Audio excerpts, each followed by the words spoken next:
പത്രോസ് എഴുതിയ 1-ാം ലേഖനം 5-ാം അധ്യായം 7-ാം വാക്യം. അവൻ നിങ്ങൾക്കായി കരുതുന്നതാകയാൽ നിങ്ങളുടെ സകല ചിന്താകുലവും അവൻ്റെ മേൽ ഇട്ടുകൊള്ളുവിൻ. ജീവിതത്തിൻ്റെ സമാനതകളില്ലാത്ത വൈതരണികളിലൂടെ നാം കടന്നു പോകുമ്പോൾ നമ്മെ ഏറ്റവും അധികം ആശ്വസിപ്പിക്കുന്ന വാക്യങ്ങളിൽ ഒന്നാണ് വായിച്ചു കേട്ടത്.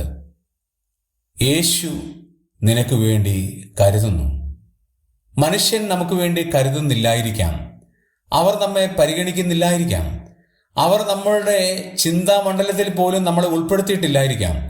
പക്ഷേ കർത്താവ് നിനക്കായി കരുതുന്നുണ്ട്. അങ്ങനെയാണെങ്കിൽ എന്തു ചെയ്യണം? നിന്റെ സകല ചിന്താകുലവും ആ കർത്താവിൻ്റെ മേലിടണം. നമ്മുടെ ഭാരം ഇടാനല്ല പറഞ്ഞത്, നമ്മുടെ വേദനകൾ ഇടാനല്ല പറഞ്ഞത്. പിന്നെയോ നിന്റെ ചിന്താകുലം അവൻ്റെ മേലിടണം. നാളെ എങ്ങനെ മുമ്പോട്ട് നയിക്കും?